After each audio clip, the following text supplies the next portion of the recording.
Gleich ins Finale, Gott, gleich 800 Mark gewonnen, das ist doch schon was. Wir sehen uns ja auch wieder morgen. Tschüss, servus, bis dann.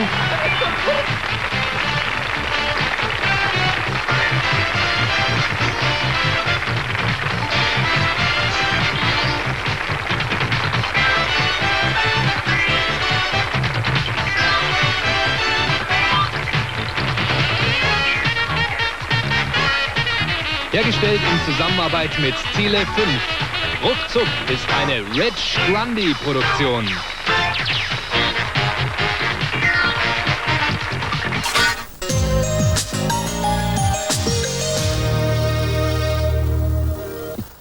Also, ich habe ja den Damen die Daumen gedrückt bei Werners Ruckzuck. Wie immer präsentiert von Nescafé, dem unkomplizierten Kaffeegenuss. Und der passt ja auch so richtig in unsere Zeit. Tschüss, bis morgen bei Werners Ruckzuck und Nescafé.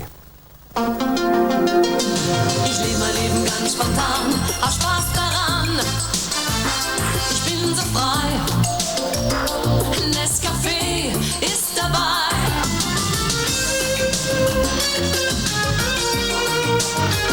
Ich bin so frei. I don't wanna lose you. Missing You.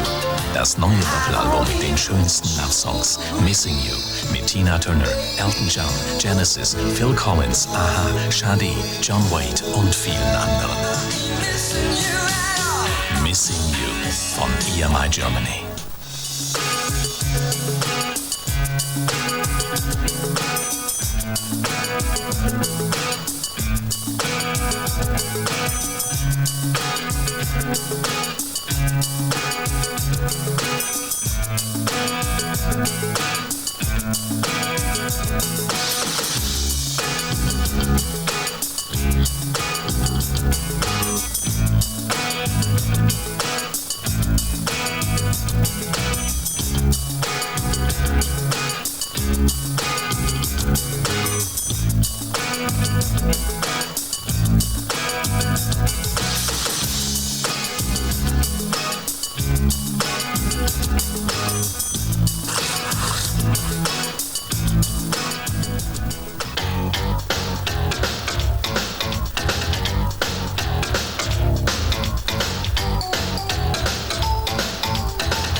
Schönen guten Abend zu Fazit. Das sind unsere Top-Themen des Tages. Das Kabinett hat heute das Haushaltspaket für 1992 geschnürt. Slowenien stimmte in Kompromissformel von Brioni zu. Doch der Frieden in Jugoslawien ist weiter ungewiss. Jelzin ist jetzt offiziell Präsident von Russland. Heute wurde er vereidigt. 5. Etappe bei der Tour de France. Ein Holländer stürmte zuerst ins Ziel. Das Bundeskabinett hat heute den Haushalt für 1992 verabschiedet. Hier noch einmal die Zahlen. 422 Milliarden Mark sollen im nächsten Jahr ausgegeben werden. Das sind 12 Milliarden mehr als 1991. Durch Steuererhöhungen und Einsparungen will man aber die Neuverschuldung geringer halten als in diesem Jahr, um ca. 17 Milliarden. Ob dieser Plan sich auch verwirklichen lässt, ist allerdings fraglich. Der Haushalt 92 hat in den letzten Wochen gelegentlich für dicke Luft in der Koalition gesorgt, besonders zwischen Wirtschafts- und Finanzministerium. Nach intensiven Beratungen und lebhaften Diskussionen habe das Kabinett dem Haushaltsentwurf für 92 zugestimmt. So lautete heute in Bonn die offizielle Sprachregelung. Das heißt im Klartext, bis heute Vormittag wurde an der Finanzplanung der Bundesregierung konstruiert und geändert. Zur Devise, es muss gespart werden, sagte jeder, ja, aber bitte nicht bei mir. Das vereint Bundesminister und Subventionsempfänger. Im Haushaltsentwurf 92 ist der Etat von Bundesminister Blüm traditionell der größte Einzelposten. Mehr als 92 Milliarden Mark hat der Arbeitsminister im nächsten Jahr zur Verfügung. Für die steigende Zahl der Arbeitslosen- und Sozialhilfeempfänger wird er sie brauchen. Der zweitgrößte Etat steht wieder dem Militär zur Verfügung. Der Verteidigungsminister wird genau 52,5 Milliarden Mark verpulvern dürfen. Ebenfalls verabschiedet wurde die Finanzplanung für die nächsten 4 Jahre. Der Finanzminister hält es demnach für möglich, 1995 nur noch 25 Milliarden Mark neue Schulden machen zu müssen. In diesem Jahr waren es mehr als 66 Milliarden. Minister Waigel zeigt sich mit seiner Arbeit zufrieden. Der Haushalt 92 zeigt, die Finanzpolitik bleibt weiterhin auf Kurs. Auf Kurs, aber leider in die verkehrte Richtung, sieht die Opposition die Finanzpolitik der Regierung. Die Finanzsprecherin der SPD nannte die Lage dramatisch und den geringen Subventionsabbau ein trauriges Lehrstück. Nur einem war heute in Bonn bei diesem ernsten Thema zum Lachen zumute. Wirtschaftsminister Möllemann darf auch nach dem 10. Juli weiter am Kabinettstisch Witze reißen. Das slowenische Parlament hat dem Abkommen von Brijuni heute mit großer Mehrheit zugestimmt. 189 Abgeordnete waren für den Kompromiss, den die IG-Troika vermittelt hatte, 11 dagegen. Das bedeutet, dass die Grenzhoheit und der Zoll ab sofort wieder an die jugoslawische Bundesregierung übergehen. Die slowenische Polizei übernimmt lediglich die Kontrolle der Grenzübergänge. Dennoch, der Streit um die Umsetzung des Friedensplans wird immer heftiger. Auch heute beschuldigten sich Slowenien und die jugoslawische Bundesregierung gegenseitig, sich nicht an die Bedingungen zu halten. Brijuni, ja oder nein? In den verrauchten Beratungszimmern des Parlaments brüteten noch heute Morgen viele Abgeordnete darüber, wie sie abstimmen sollten. Brijuni, das bedeutet praktisch, dass wir uns unterwerfen, hatte Parlamentspräsident Buka gestern geschimpft.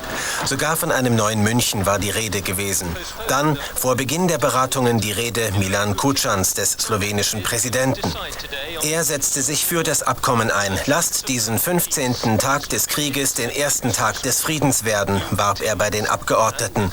Aber da war schon vielen klar, würden sie ablehnen, müsste Slowenien allein, ohne Hilfe der EG verhandeln oder sogar kämpfen.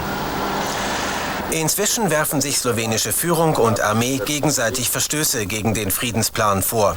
Rotkreuz-Hubschrauber flögen bewaffnete Einheiten zur Verstärkung nach Slowenien in die Kasernen, meldet Ljubljana. Ein Pressefotograf berichtet von Milizen, die Panzerminen vor Armeekasernen legten. Die Außenminister der 12 EG-Staaten haben sich heute in Den Haag auf ein detailliertes Programm zur Überwachung des Waffenstillstands in Jugoslawien geeinigt.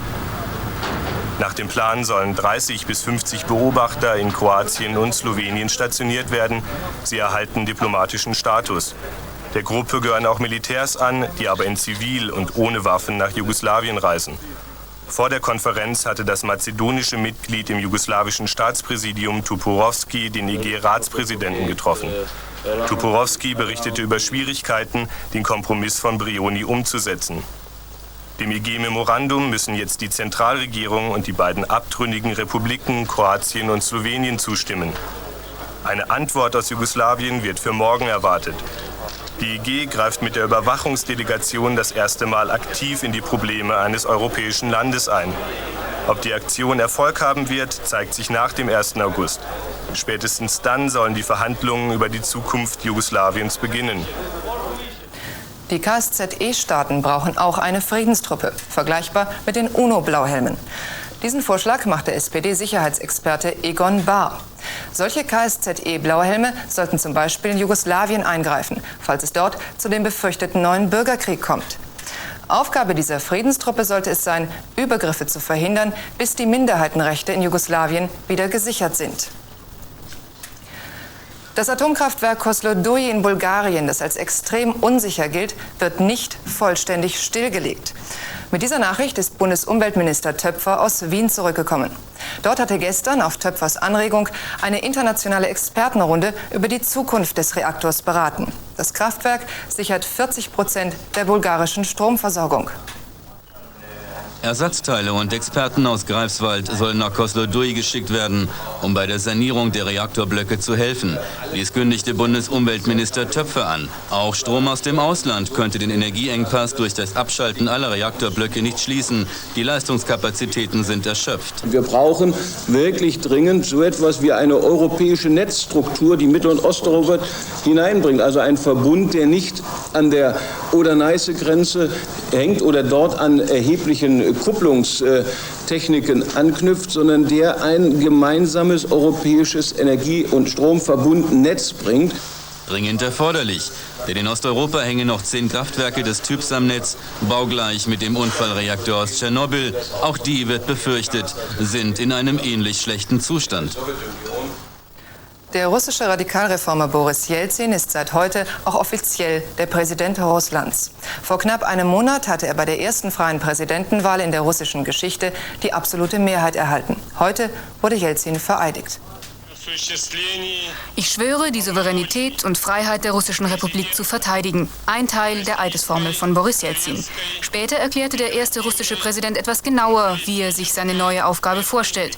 Er werde das Land aus der Krise herausführen, versprach Jelzin. Eine seiner ersten Amtshandlungen werde ein Erlass zur Eigentumsfrage sein. Etwa 5000 Ehrengäste aus Politik und Kirche waren zu dem Zeremoniell im Kreml gekommen. Das Oberhaupt der russisch-orthodoxen Kirche, die Führer der anderen Republiken und der sowjetische Präsident Michail Gorbatschow. Er gratulierte seinem ehemaligen politischen Widersacher besonders demonstrativ.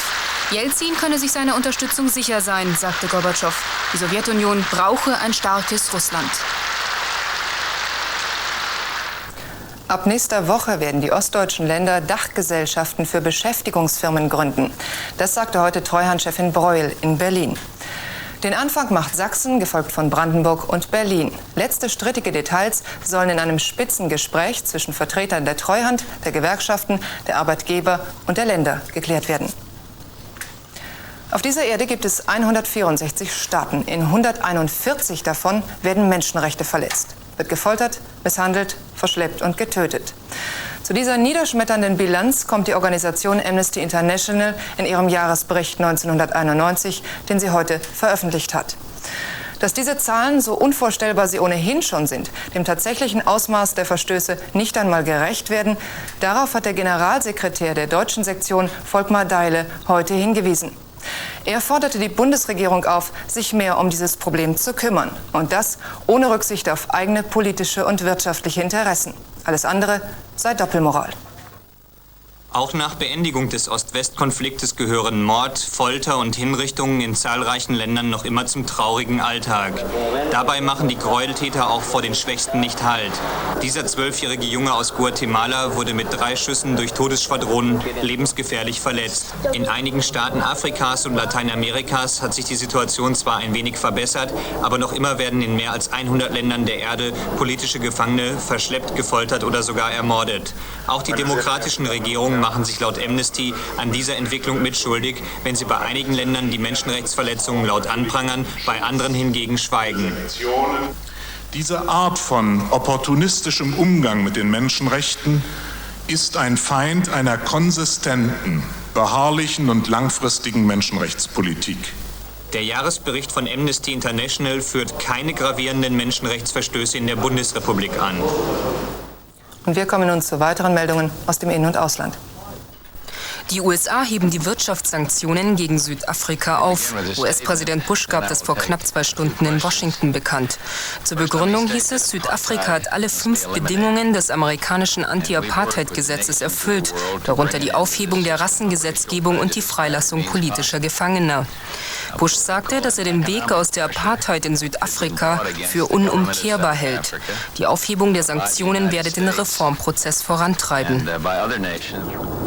Im Nahen Osten soll es in Zukunft keine Massenvernichtungsmittel mehr geben. Darauf haben sich in Paris die 5 größten Waffenexporteure geeinigt. Das sind die USA, China, Frankreich, Großbritannien und die Sowjetunion. Außerdem beschlossen sie Kontrollen und Beschränkungen bei Rüstungslieferungen. Der amerikanische Delegationschef wertete das Konferenzergebnis als einen Durchbruch. Es kommt dem Plan von US-Präsident Bush entgegen, den Krisenherd in Vorderasien zu entschärfen. Im Oktober werden die Konferenzteilnehmer, die zugleich die 5 ständigen Mitglieder des UNO-Sicherheitsrates sind, in London erneut zusammenkommen. Nach Hamburg hat jetzt auch Baden-Württemberg eine Art Waffenschein für Kampfhunde eingeführt. Mehr als ein Dutzend Hunderassen fallen unter diese Regelung. Die Erlaubnis zur Hundehaltung erteilt die örtliche Polizeibehörde, und zwar nur dann, wenn keine Gefahr für Menschen und Tiere besteht. Außerdem muss der Halter seine Eignung zum Führen von Kampfhunden nachweisen. Besonders gefährliche Hunde müssen laut Ministerium außerhalb eingezäunter Grundstücke einen Maulkorb tragen und an der Leine geführt werden. Auch Nordrhein-Westfalen will die Haltung von Kampfhunden künftig gesetzlich regeln.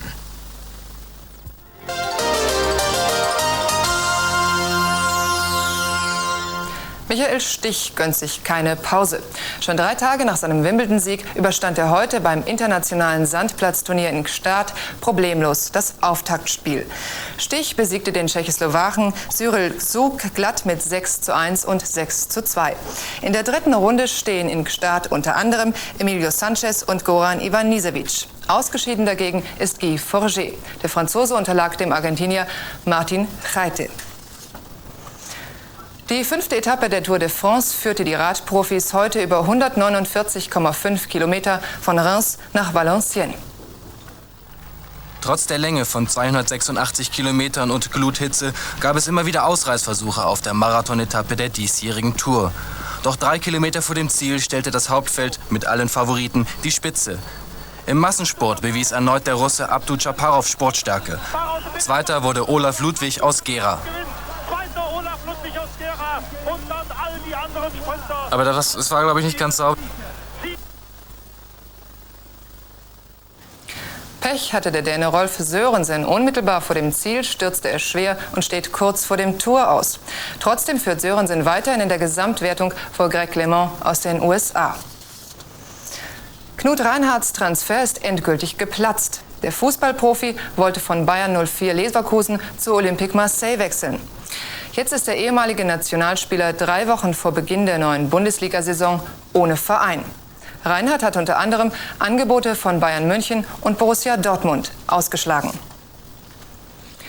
Bei der Südamerika-Meisterschaft im Fußball feierte Brasilien den ersten Sieg. Der Titelverteidiger besiegte Bolivien mit 2:1. In derselben Gruppe trennten sich Ecuador und Uruguay mit einem 1:1 Unentschieden. Die Copa America ist übrigens das Pendant zur Fußball-Europameisterschaft.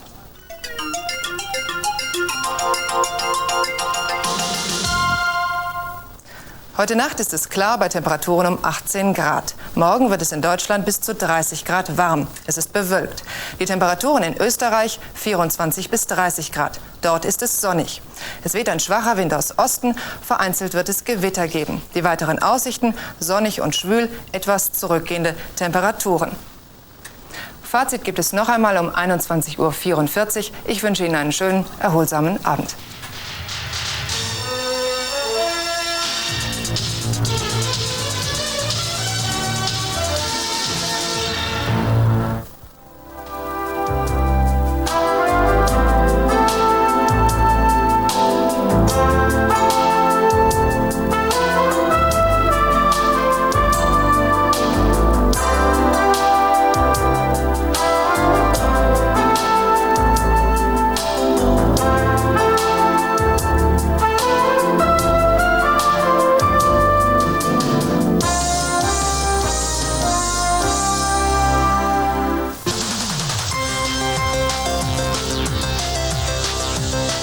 regiert an den deutschen Schulen die Gewalt? In den Großstädten werden immer mehr Straftaten von Schülern registriert. Zudem wird das Vorgehen bei den Delikten immer brutaler. Kinder schlagen, stehlen, erpressen. Manche Experten sehen in den Medien die Schuldigen dafür. Wir erwarten Sie zu einer interessanten Diskussion. Morgen bei Zuhause mit Tele5 um 9:30 Uhr.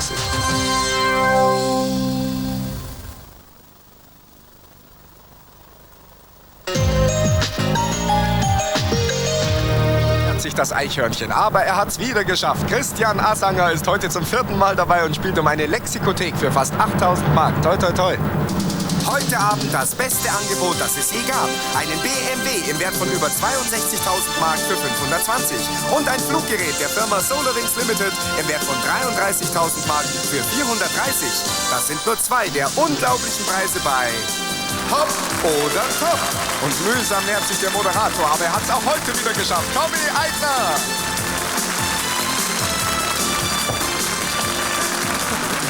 Einen schönen Mittwochabend wünsche ich Ihnen.